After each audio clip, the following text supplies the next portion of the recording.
नमस्कार, स्वागत है आप सबका हमारे खास कार्यक्रम देश देशांतर में। मैं हूं कवीन सचान। देश देशांतर में आज हम बात करेंगे आरबीआई की छमाही रिपोर्ट की, और जिसमें हम खास तौर पर देखेंगे कि बैंकिंग सेक्टर को लेकर यह रिपोर्ट क्या इशारा कर रही है, क्या चिंताएं जता रही है और आगे का रास्ता क्या बता रही है। रिजर्व बैंक ऑफ इंडिया ने सोमवार को अपनी छमाही फाइनेंशियल स्टेबिलिटी रिपोर्ट जारी की है। रिपोर्ट में बैंकों का ग्रॉस एनपीए बढ़ने की आशंका जताई गई है। रिपोर्ट के मुताबिक एनपीए सितंबर 2021 तक बढ़कर 13.4% हो सकते हैं, जो कि एक साल पहले यानी सितंबर 2020 में 7.5% पर थे। गवर्नर शक्तिकांत दास ने कहा कि आर्थिक स्थिति सुधारने के लिए जोखिम कम करना बेहद जरूरी है और कोरोना वायरस महामारी के चलते अर्थव्यवस्था और बैंकिंग ने एक मुश्किल वक्त देखा है और अब इस सेक्टर को इससे आगे निकलकर काम करना है। और ऐसे में बैंकिंग सेक्टर की वित्तीय स्थिति को ठीक रखना और उनकी प्राथमिकता में है। उन्होंने बैंकों को पूंजी जुटाने और कारोबार के मॉडल में जरूरी बदलाव करने की भी सलाह दी। और इस रिपोर्ट के बारे में चर्चा करेंगे अपने 3 खास मेहमानों के जरिए। हमारे साथ हैं Ajay Shankar ji, former secretary DIPP ministry of commerce and industry से। आपका स्वागत है सर। रमेश सिंह जी हमारे साथ हैं, फॉर्मर एग्जीक्यूटिव डायरेक्टर देना बैंक। स्वागत है सर आपका भी। और के बद्रीनाथ हैं, वरिष्ठ पत्रकार। आपका भी स्वागत है सर।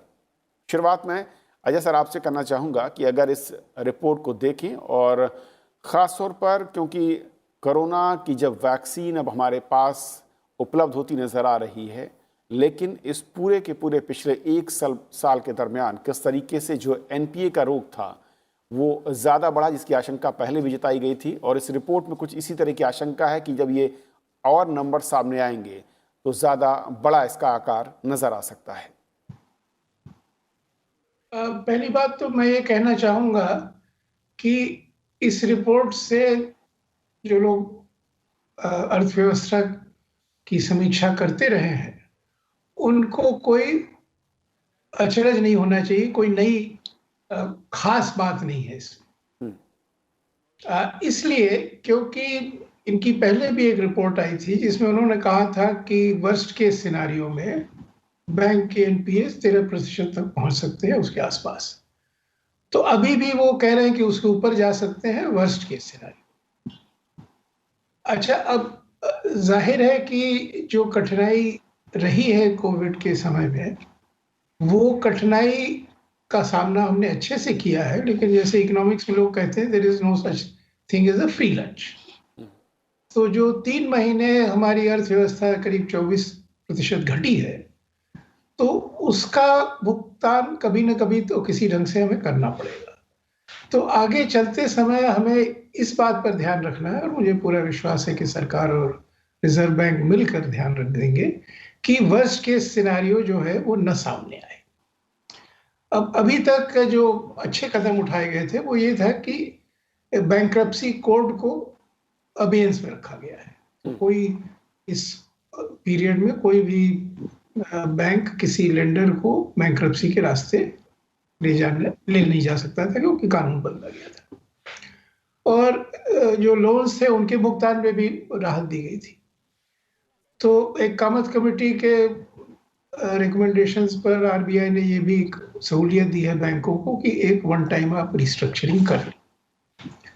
लेकिन आगे चल के एक बात का हमें ये ध्यान रखना है कि जब अर्थव्यवस्था पूर्णतः मार्च 19 की स्थिति में आ जाए, मार्च 20 की सॉरी, और उस स्थिति में कम से कम 2 क्वार्टर रह ले, तभी कोई बैंकर सही ढंग से निर्णय लेने की स्थिति में है कि भाई ये जो मेरा बोरोवर है, ये हमारा जो उस पर आउटस्टैंडिंग लोन है उसको कितना किस ढंग से लौटा सकेगा।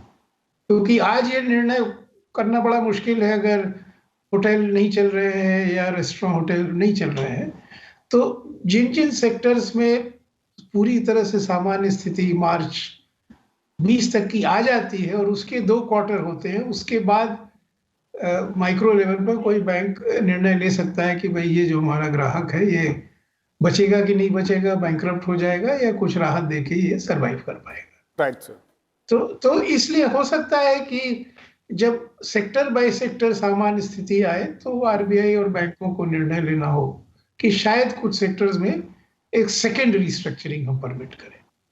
अब हमारा इतिहास देखें तो आईबीसी के आने के पहले तो हर बैंक सामान्य ढंग से रिस्ट्रक्चरिंग करता रहता था, अगर उसको लगता था कि मेरा ग्राहक सरवाइव कर जाएगा, कुछ राइट ऑफ लेके जीवित रहेगा। तो एक तो इस दिशा में हमें सोचना है, और दूसरा ये है कि हम जब सामान्य स्थिति आती है तो सरकार क्या कर सकती है और किस तरह के पॉलिसी इंस्ट्रूमेंट्स का उपयोग कर सकती है कि बाजार में मांग और तेजी से बढ़े। क्योंकि निजी क्षेत्र से जो मांग है वो तो सामान्य स्थिति आने पर अपने आप आ रही है जी। लेकिन जब हम मार्च 20 की स्थिति में थे तो जरा सा मंदी थी अर्थव्यवस्था में।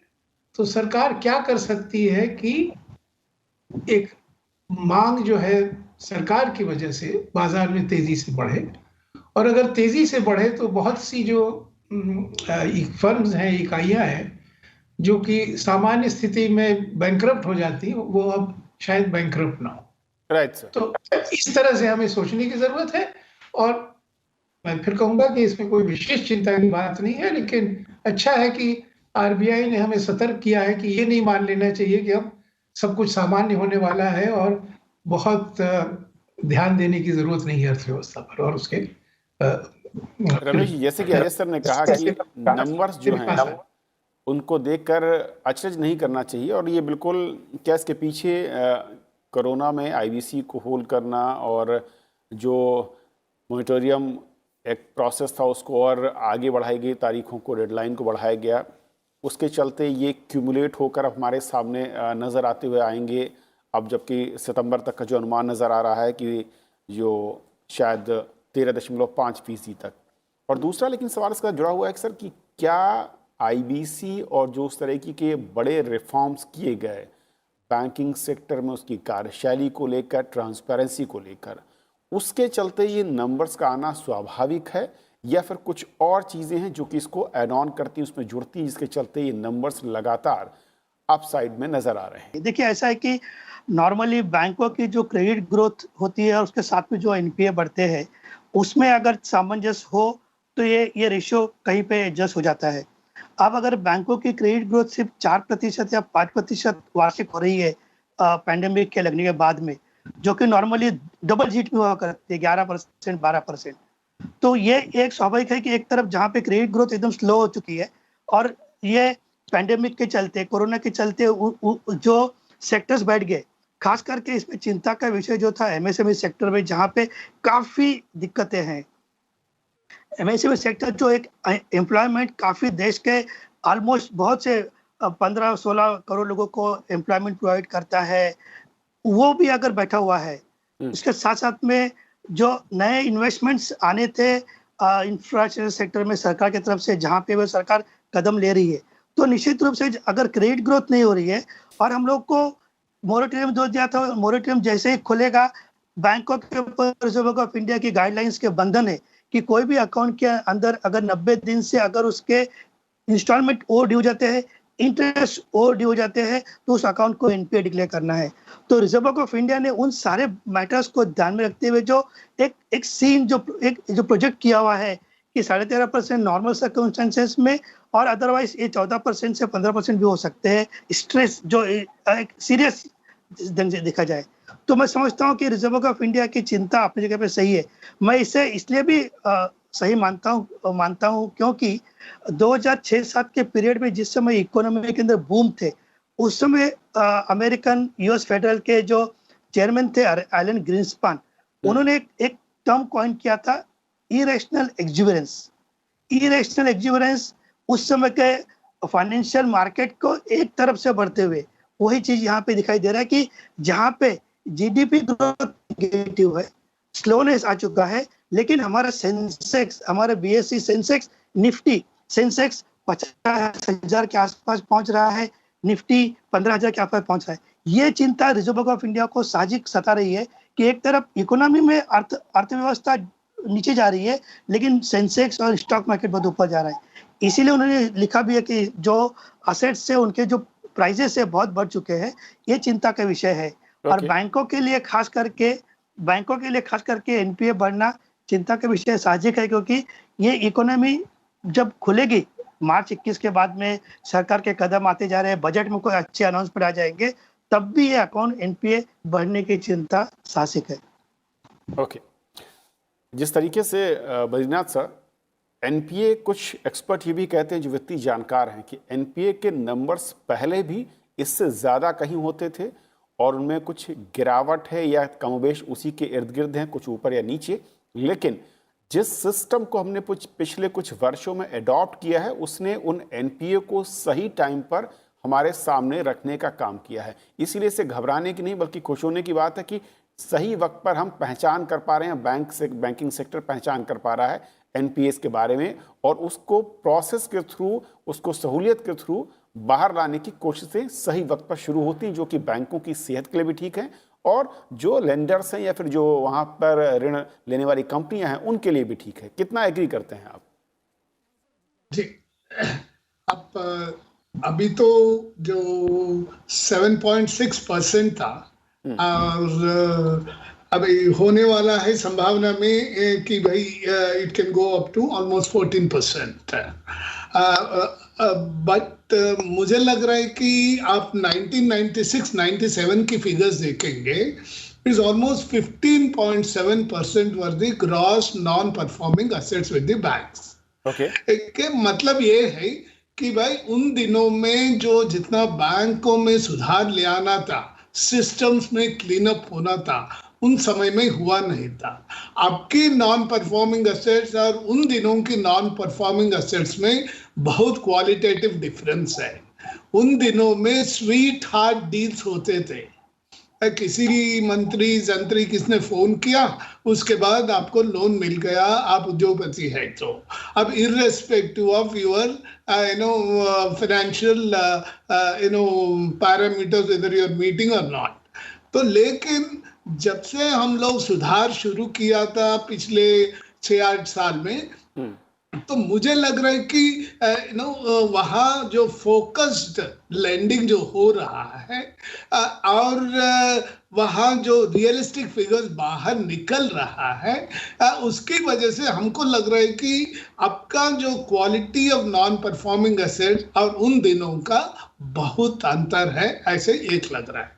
दूसरी बात लेकिन एक चिंता की ये बात है कि पब्लिक सेक्टर बैंक्स या those banks which are listed, बहुत सारा डेटा पब्लिक डोमेन में है, लेकिन फॉर एग्जांपल फॉरेन बैंक्स का नंबर्स अभी भी क्लियर नहीं है। वो लोग जो बोल रहे हैं कि 2.5% मेरा एनपीएस है, वो कितना सही है कितना गलत है ये हम इमीडिएटली बता नहीं सकते हैं। उसके ऊपर मेरे ख्याल से रिजर्व बैंक का क्लियर फोकस होना चाहिए कि दो नंबर्स जो दे रहे हैं बैंक्स वो सही है या नहीं है, कोई वहाँ छुपा छुपी नहीं हो रहा है, क्या इसमें कितना ट्रांसपेरेंसी है, इस इश्यू के ऊपर मुझे लग रहा है कि फोकस होना चाहिए। दूसरी बात ये भी है कि गोइंग फॉरवर्ड जैसे ही कोविड-19 का जो अब उसके बाद इकोनॉमी खुलने की स्थिति में बढ़ रहा है, जैसे आपका कार्स का सेल्स बढ़ रहा है, मोटरसाइकिल्स का सेल्स बढ़ रहा है, मतलब ये है कि banks are again giving the loans.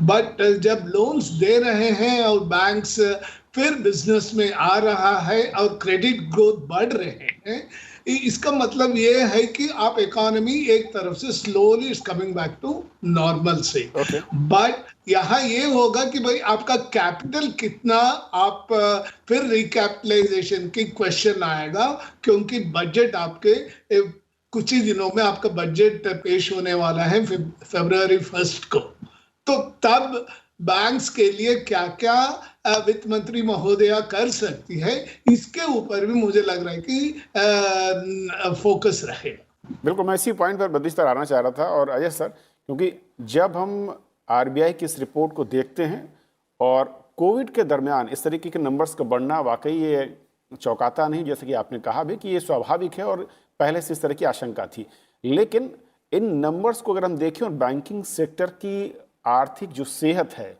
उसके नज़रिए से बजट में किस तरीके का प्रेशर आपको लगता है सरकार पर हो सकता है बजट के दरमियान, या फिर किस तरीके के विकल्प या क्या फोकस सरकार का रहने वाला है, रहना चाहिए? बैंकिंग क्षेत्र का जो स्वास्थ्य है वो अर्थव्यवस्था के स्वास्थ्य पर निर्भर है। तो बजट में सबसे पहली जो आवश्यकता है और प्राथमिकता है वो होनी चाहिए, वो ये है कि सरकार के क्या क्या कदम हों जिससे कि अर्थव्यवस्था में मांग तेजी से बढ़े। क्योंकि जैसे कहा गया कि पहले डबल डिजिट में क्रेडिट ग्रोथ होता था, अब वो सिंगल डिजिट में क्या 5-6% है। तो कैसे हम क्रेडिट ग्रोथ 10-12% पर ले आए, और उसके लिए सरकार जब तक एग्रीगेट मांग बढ़ाने के लिए कदम नहीं उठाएगी तो निजी क्षेत्र की मांग से ये जल्दी नहीं होने वाला है। तो ये एक पहला सिद्धांत है। दूसरा है कि हम क्या क्या कर सकते हैं, तो वो है।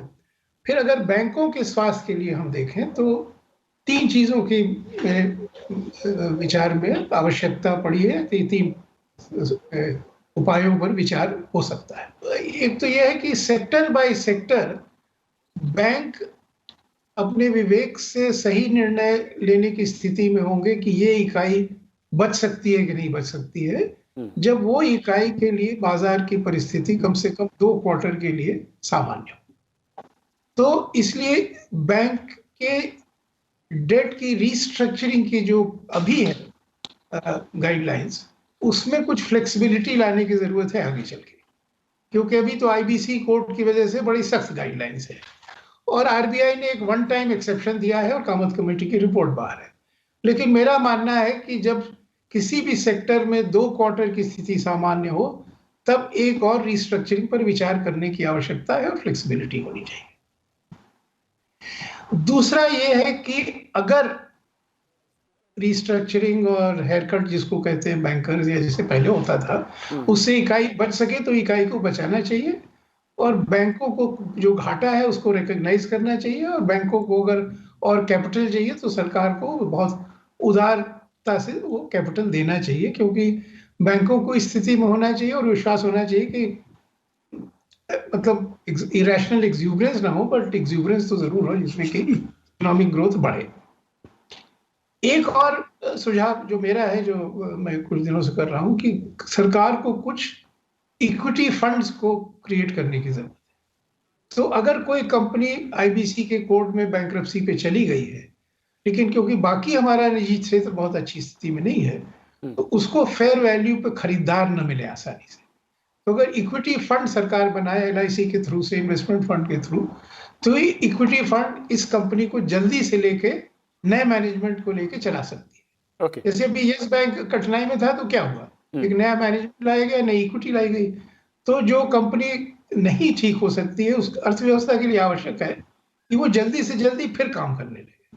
तो वो तभी होगा जब बैंक्रप्सी के रास्ते से खरीदार तुरंत मिल जाए। ये नहीं कि हम साल भर इंतजार करें जैसे जेट एयरवेज के साथ हो रहा है कि कोई ग्राहक हमें मिले।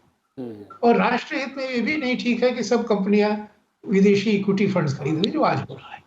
बिल्कुल।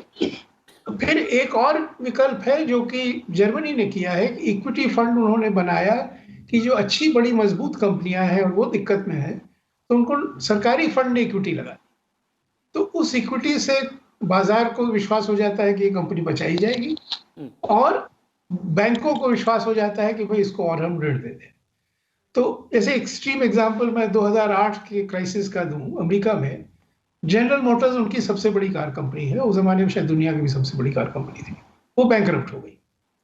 तो उसका एक अस्थायी रूप से राष्ट्रीयकरण किया गया, सरकारी निवेश किया गया उसकी इक्विटी में। जब कंपनी स्वस्थ हो गई तो सरकार ने अपनी इक्विटी निकाल ली सरकारी फंड में।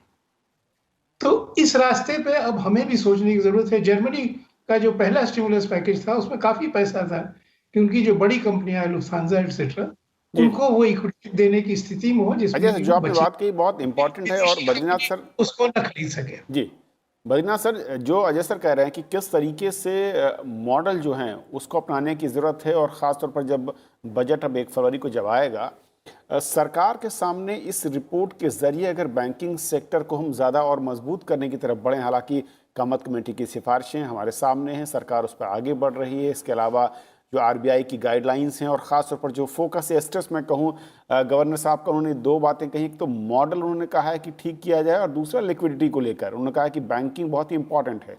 इसके मायने क्या हैं बजट से पहले?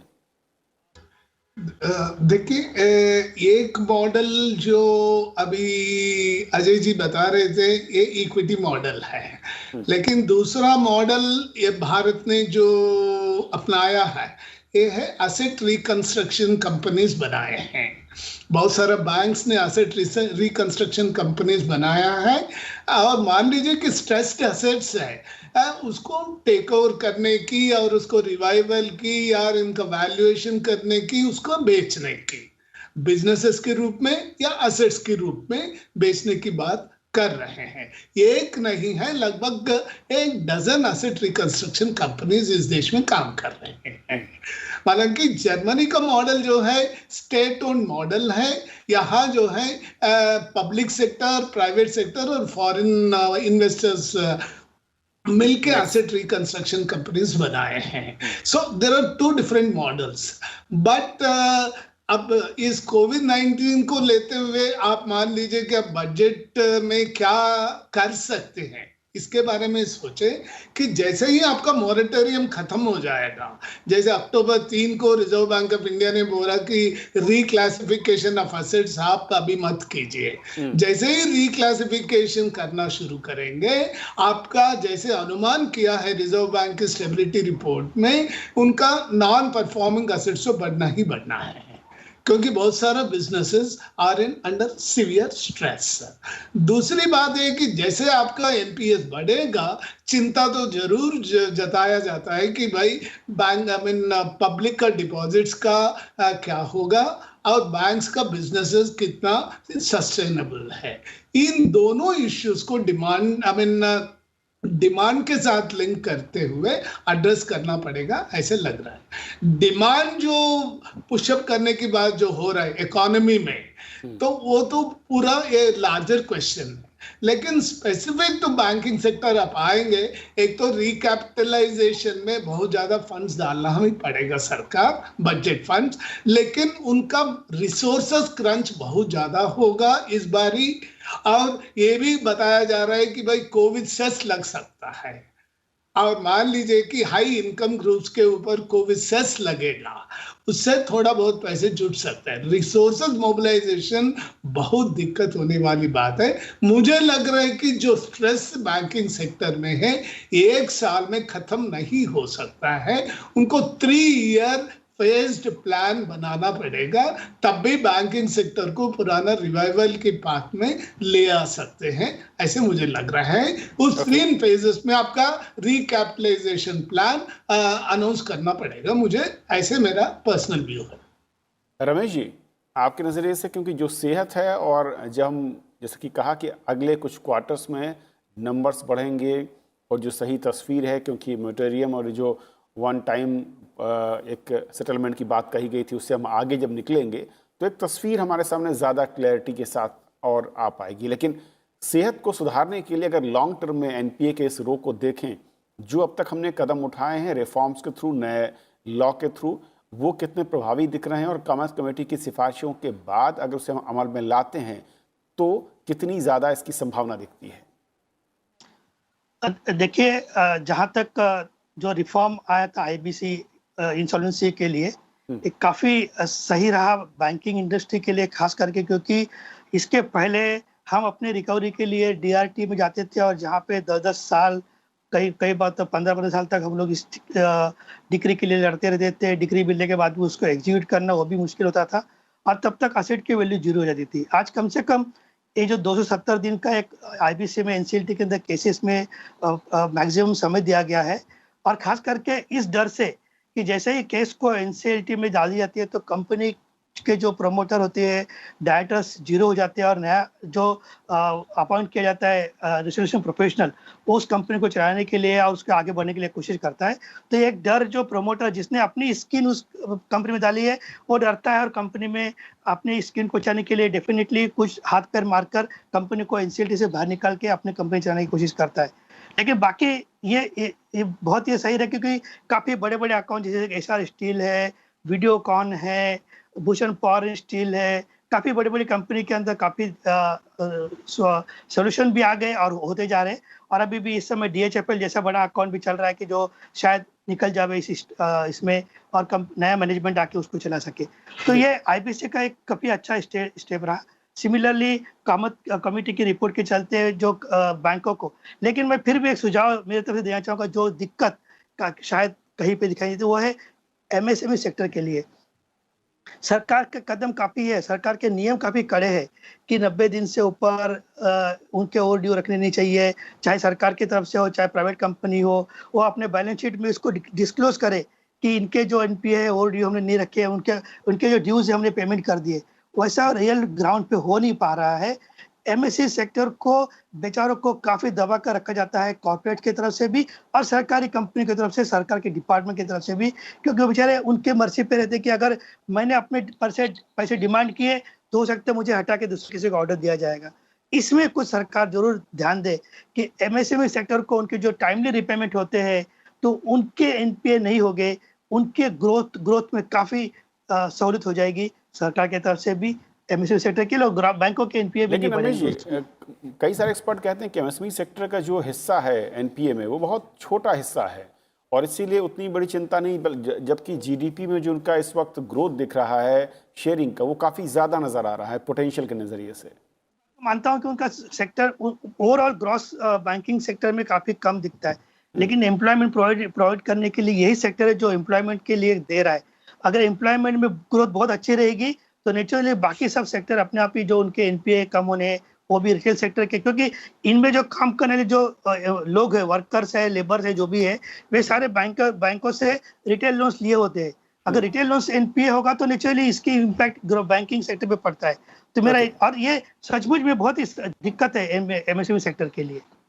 चलिए, बहुत बहुत शुक्रिया आप तीनों मेहमानों का हमारे साथ इस चर्चा में जुड़ने के लिए और समझाने के लिए कि RBI की जो छमाही फाइनेंशियल स्टेबिलिटी रिपोर्ट है और ख़ासतौर पर बैंकिंग सेक्टर को लेकर इसमें क्या चिंता जताई गई है और आगे का रास्ता क्या बताया गया। और साथ ही साथ जो RBI के गवर्नर हैं उन्होंने साफ कहा है कि बैंकिंग एक वो सेक्टर जिसने हमें कोरोना महामारी के बीच में इसने परफॉर्म किया है और इसीलिए इसको हमें इस संकट से बाहर निकालने के लिए पूरी मदद करनी होगी। आज फिलहाल इतना ही। नमस्कार।